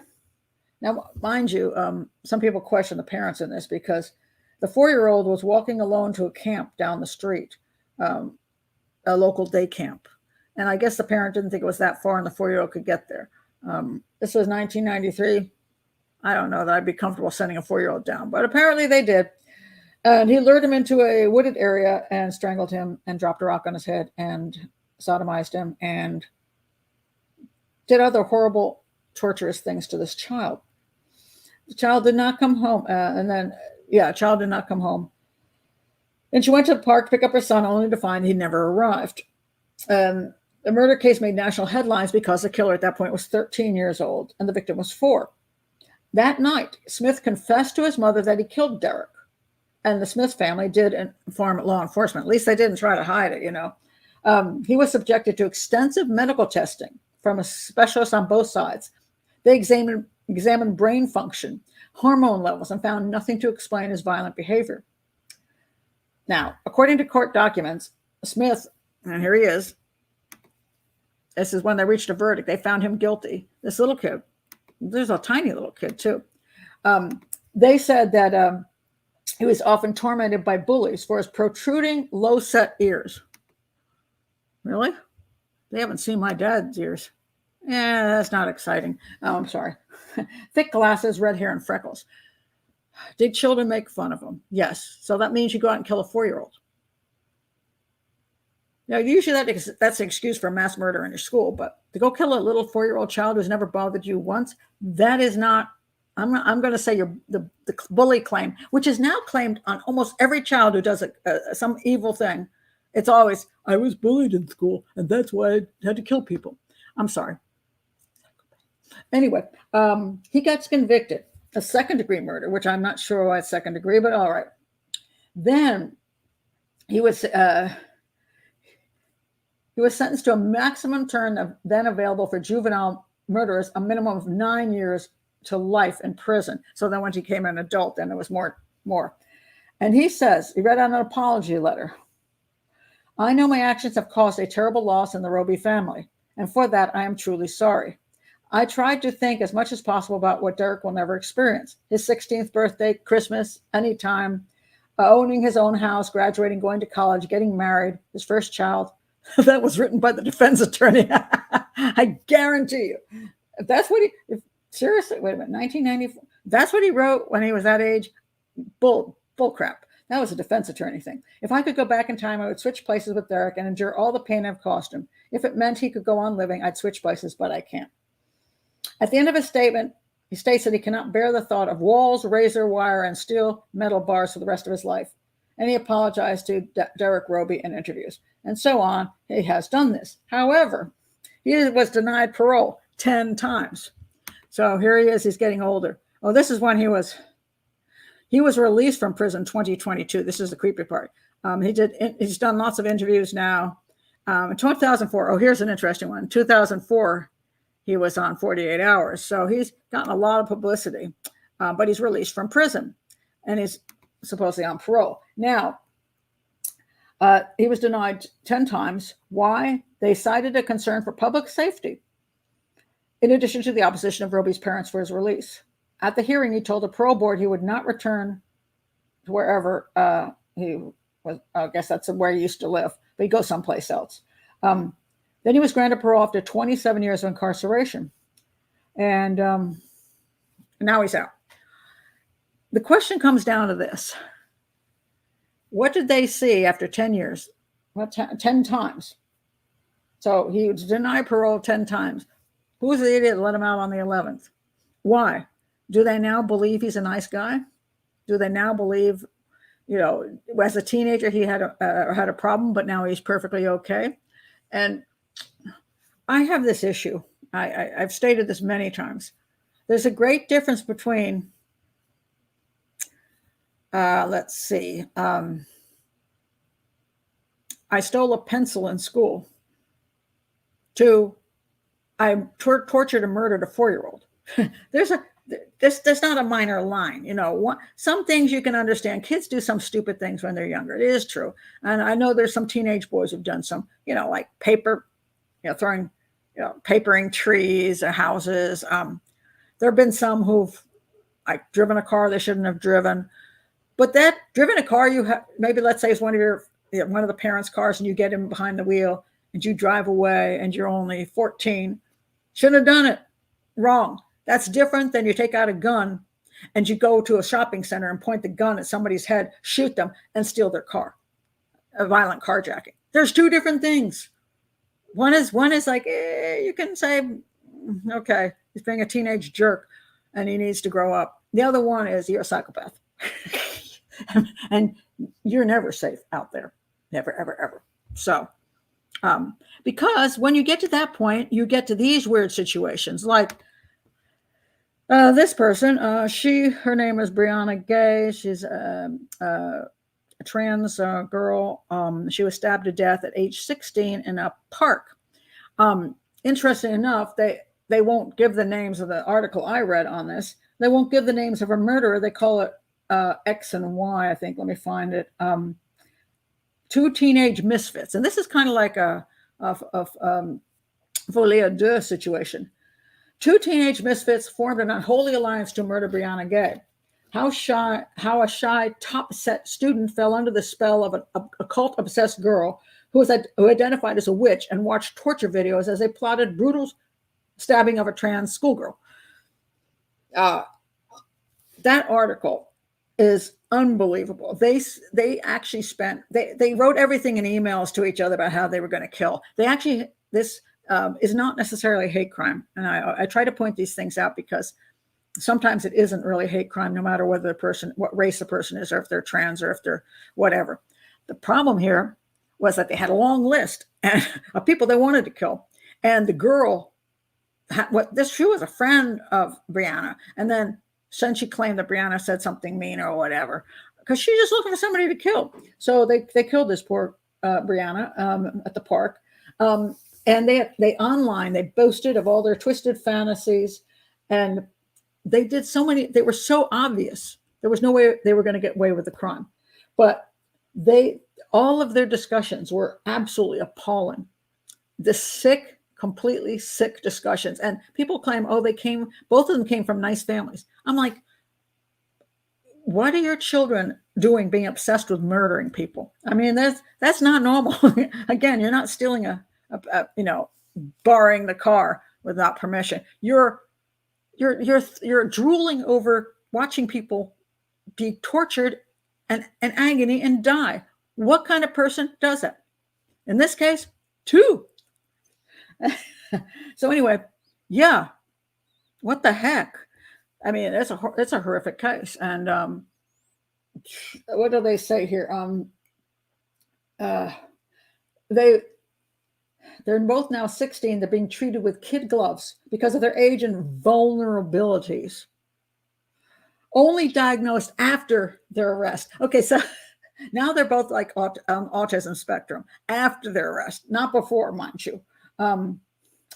It says here, following her arrest, girl X, they should put her name out there. If you're a teenager and you kill people, I'm sorry, I don't understand let's not talk about who you are. Was found to have traits of autism and ADHD after her arrest.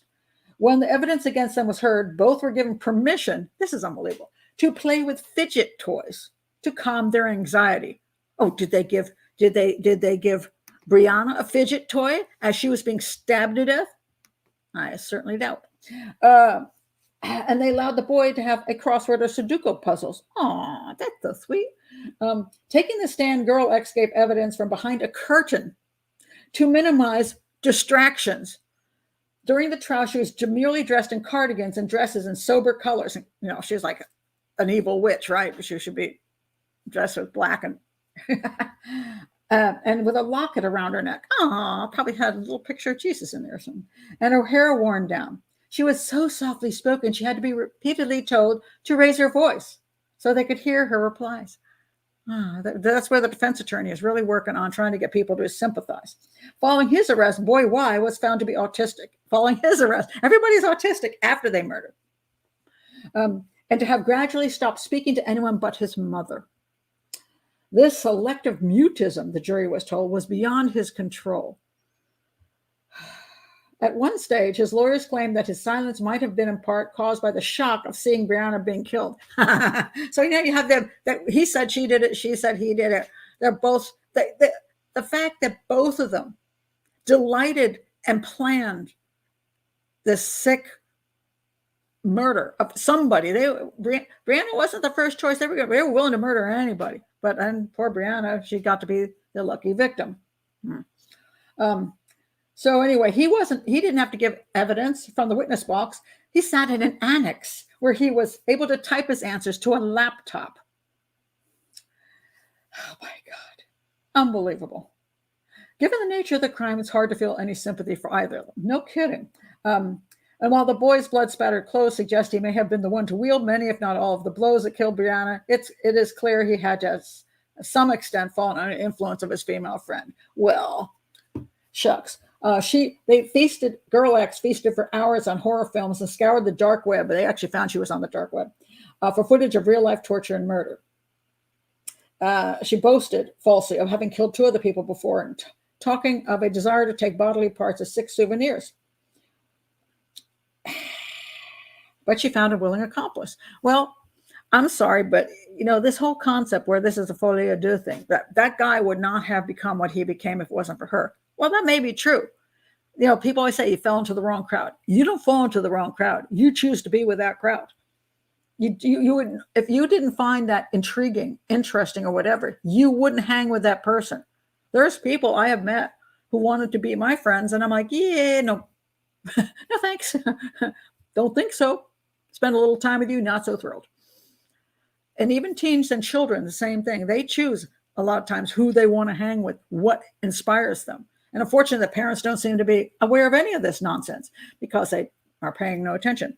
Appalling. But here you have another case of 2 people doing atrocious things, and should they ever see the light of day again? And because they're juveniles, they might. So what about this couple? This is another one. We have, where's the girl? 1 second up front. What happened to the person who's, this is the woman who was killed. Okay. Now this, again, we have some very, very strange things about this. Let me find it. This again is another couple, because we've had a couple cases I've done on folie à deux. And in this particular case, let me find it. Hold on a sec. Yes, I've lost the 2 people. Oh, here we go. Las Vegas. Happened in Las Vegas. These are Las Vegas murder suspects. And here they are. This is Sakari Herndon and Chance Comanche. Now, what's bizarre about this one is that Chance Comanche was a guy, again, helping the woman. Now, we see this in a number of crimes where it seems like the woman has an issue with somebody and the guy goes and is willing to kill for her. That is true across a lot of crimes. Does it mean that the guy is not guilty? No, because if he's willing to kill for anybody, he's a bad guy. But what's amazing about that guy is look at him. He was a basketball player with the Stockton Kings, and they obviously have let him go now. So this guy had a life ahead of him. He had succeeded in having some kind of thing that was, happening for him. So what these murder suspects set up a paid sex appointment to lure the victim and strangle her to death. And this is the woman they strangled to death. And this was, yes, she unfortunately was involved in prostitution. And unfortunately, he pretended to be a trick or a John and offer her money to get together, and she showed up. But that wasn't why they killed her. She wasn't killed by a serial killer who kills prostitutes. She was killed because the woman had issues with her. So let me tell you what happened here. Sakari Herndon is 19. He's 17. Again, we have teenagers. She's an adult. Oh, no, sorry. She's 19. He's 27. Sorry. He's truly an adult. Both of them are adults. They were arrested and charged with open murder. Okay, so what happened was they planned the murder of Rogers at the end of November and finally acted it out. All right, a series of text messages. So the same thing with the other couple. They text messaging. You're leaving this massive trail. They don't even seem to care that they're leaving a trail. This is what is so bizarre. It's not like I want to try to get away with this. It's like, let me just leave you all the evidence so I can get convicted. A series of text messages revealed the 2 suspects initially attempted to have a third party kill the victim. And then he said, okay, well, I could do that. I told my dog the whole plan, Comanche wrote to Herndon.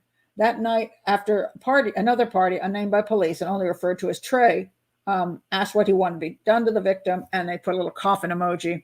And the other guy decided not to do it. But Comanche said, I could snap her neck. In a group text. It's always nice to plan murders in group text. Herndon replied with a location where the murder could take place, and he responded with a heart emoji. Oh, okay, I'll murder for you. Chance's team, the Stockton Kings, traveled to Las Vegas at 4 p.m. that day. And they had all these, they knew exactly where he was. He arrived, which included getting into a car, into a gray Mercedes, that matched the description of Herndon's car. This is just after midnight. They found that what they did was this. They traveled from a hotel to a liquor store where they met the victim. All three of their cell phones are used at the same cell tower. So they absolutely knew they were all together. Then they showed they got alcohol and returned to the vehicle. And then the victim's phone stopped working at 3:35 a.m. And let's see. So what happened was, let's see, where did he strangled her in that car, I think. This is the reason. I want to tell you about the reason. So this is the guy. Now he tells exactly what happened. He explained that he had met Herndon through a dating app approximately a year and a half ago. They had dated but broke up and remained in contact with each other. They weren't even like a couple at the time. He told police that Herndon had relayed some issues she was having with the victim, claiming that Rogers was going to smoke her. I don't know who Rogers is. Okay. If she did not give her a Rolex watch. Comanche said that he and the other suspect then began putting a plan together to lure Marayna, I can't pronounce her name, Marayna, away from her friends so they could kill her. Then the other friend wouldn't do it, even though it was offered $3,000. So they couldn't get anybody to help. So they figured that Comanche told Rogers he was into kinky sex and wanted to tie both women up in the car. So the victim gets into the car. So this women, if you're gonna be involved in prostitution, please don't be stupid. Don't be flaming stupid. Okay. So she thought she was going to get $1,000 for this encounter. First of all, there's no way there's any proof that you're going to get the $1,000. All right. So she consented, and she allowed him to zip tie her hands together. All right. So the two women were on the front seat. They both had their hands tied together. And then he put a cord around her neck and strangled her until she died. What? So, and they both got caught because they left a whole breadcrumb trail. So again, you have people getting together who just, for whatever reasons, get some thrill and kick out of a brutal murder of another human being. I don't consider people like that redeemable. I don't, because there's just no reason on God's earth why you would want to do such a thing. I can understand a prank. I can understand doing a mean thing.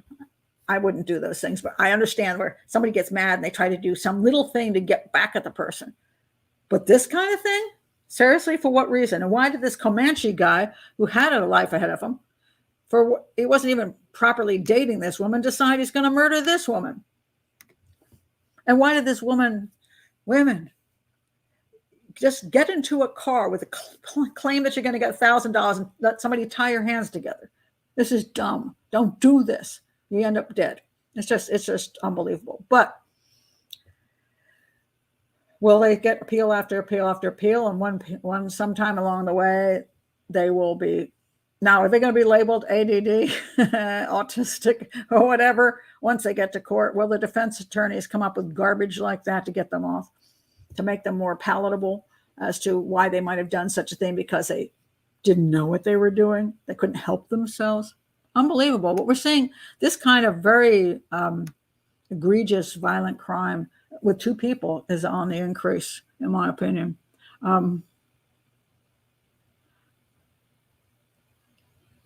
Let's see. Oh,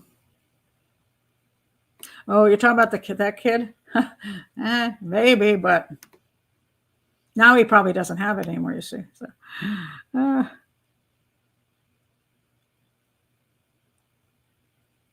let's see. T. Kuhn says, we're talking about the other case. Tunnel vision was so extreme in this case that some of the people involved in the investigation and prosecution continued to believe that Morin was guilty even when faced with DNA evidence. Well, that's pretty appalling. Yeah. I mean, I think I think what can happen is there are times, mind you, there are times when there can be a question whether DNA evidence is accurate or fudged I have a case. One day I will present this case. And I believe that the wrong guy was convicted of the murder based on DNA that matched, supposedly. But I know from working on that case that DNA didn't even ever exist. Impossible for it to have existed. So I don't know. And he took an Alfred plate, and it never actually was. He was already in prison for life, and he never actually had to. It was never actually proven in a court of law. So it was some really squirrely thing that went on, and I question it. I'm not saying it's. I question it. Let me put it that way.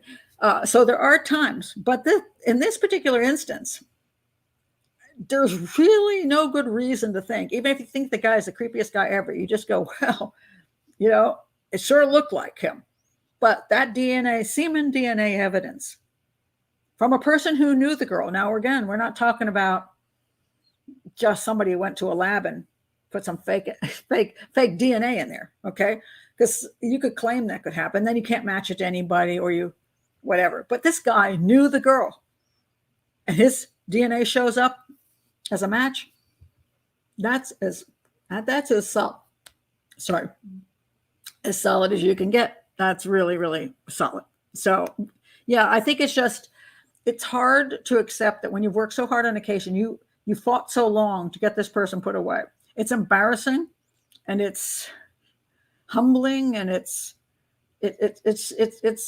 not an easy thing for people to accept and they don't want to feel guilty about doing it either. So a lot of times there's that sort of bravado fighting that, oh no, I don't think this is.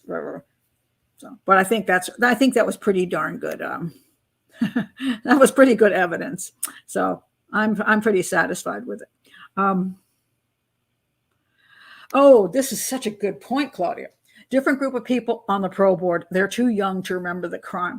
One of the difficulties is that it's also true for later trials. In other words, when things are fresh, when the person, you're seeing them right at the time that this happened, you have people getting a right away view of everything. You go 10 years down the line, and now it's so far in the past, you don't have the emotional, which maybe you shouldn't have anyway. It should be just objective, right? But you think, oh, maybe something else happened. I don't know what happened 10 years ago.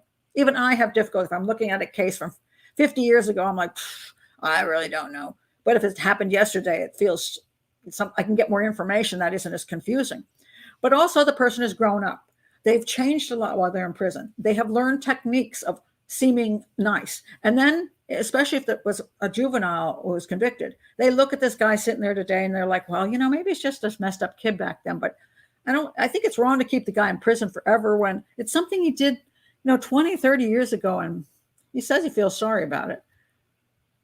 And so you think you're seeing a different person. And that's where you start getting parole boards that feel guilty that the guy's still in prison. And you hear so much pressure from the defense team and from families and from him. And if you roll the dice enough, if you roll the dice 11 times on a parole board, one of those times you just might get the right, the right numbers on the dice.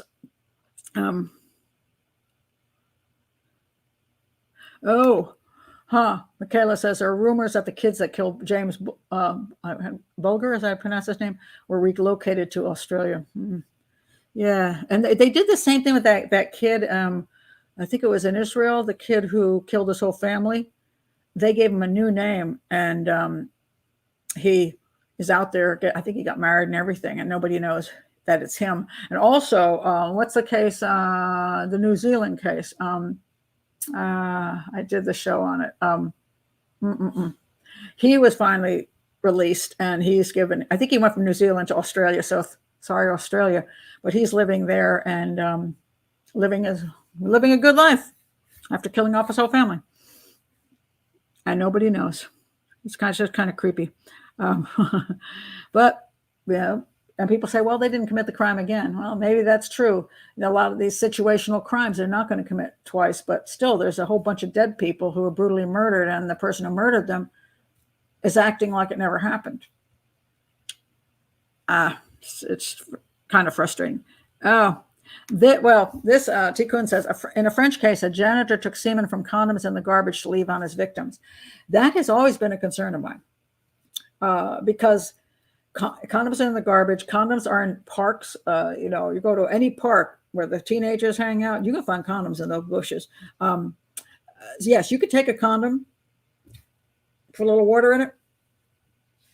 Yeah, that is problematic. Luckily, most don't do that, but it is an issue. So one of the problems with DNA and semen cases is that the question is, does that hopefully that person who, if their semen was used wrongly, has an alibi for that time, or doesn't, or has no connection to the victim, hopefully.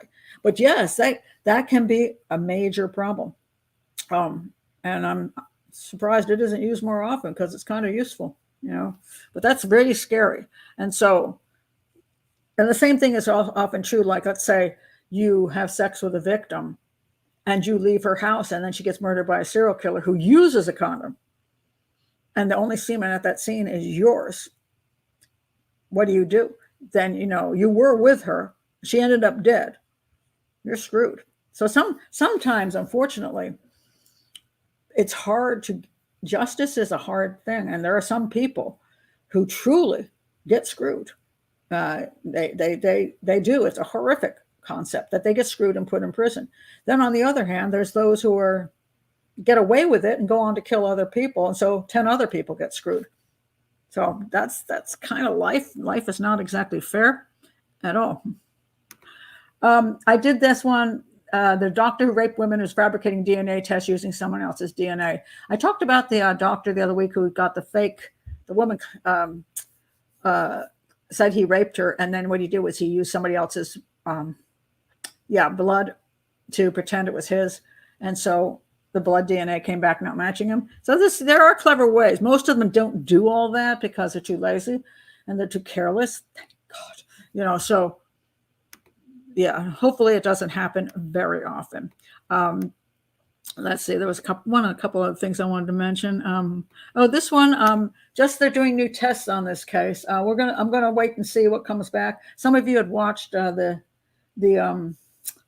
is Joyce Malecki, and some of you saw the show called The Keepers that came out in 2017.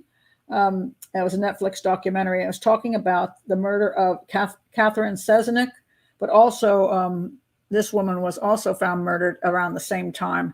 Sesnick, there's claims that she was murdered by the priest, and so far his DNA did not match that crime, but they have exhumed her body, and maybe they'll come up with something. So still waiting on the results of that. I'll be curious. I thought I might do a show on that whole issue that the documentary is on, but I wanted to wait to see what the results were on that particular case. Anything else here I want to talk about? One other thing. What was the one other thing I wanted to mention? Oh, this is just a quick end of discussion. That 6-year-old who shot the teacher in Virginia, this is his mom. She allowed her son access to the gun. She was doing weed. When she bought the gun, she lied that she didn't do any drugs, and then she had weed on her. And so anyway, she was a useless mother. And so this mother, the question was, the child was taken away from her, but it's with a grandfather, which I'm not sure is much better. But anyway, and the kid's back in school somewhere. I don't know whether people know that he shot the teacher, and also tried to strangle another one. But it says here, the mom of a 6-year-old boy who shot his teacher at Rich Neck Elementary School in Newport News, Virginia, was sentenced on Friday to 2 years in prison for felony child neglect. At least that. Deja Taylor is already serving almost 2 years behind bars, charges relating to using marijuana while owning a gun. He obtained her gun from her purse. He hid the gun, and then he went to school and shot his first grade teacher because he was pissed at her. They said that he would not face charges given his age. So in spite of the fact that he premeditatedly wanted to kill his teacher and shot her, he did not face any charges.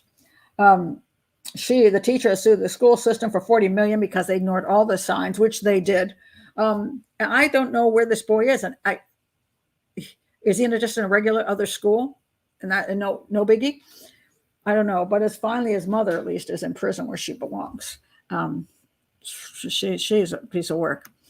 But I've always believed that if you If your gun is stolen, that's one thing. But if you leave your gun lying around, your gun is supposed to be in a gun safe or on you so that no child has access to it.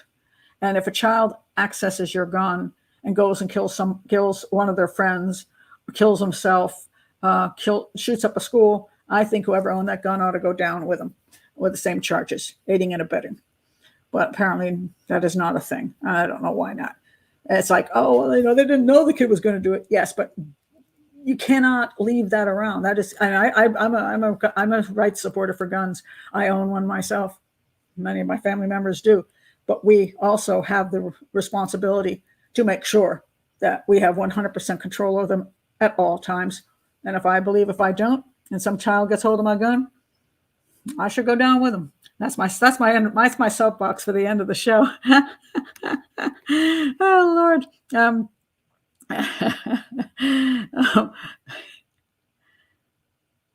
Put bullets somewhere else. Well, I'll just say what the issue on that is. An unloaded gun is useless. Okay, that's a fact. I mean, if you're using it for self-protection or against home invasion or whatever, having the bullet someplace else does not work. Your gun has to be loaded. But your gun can be safely in a situation where, I say, it's either on you or it's in a safe, depending on what your situation is.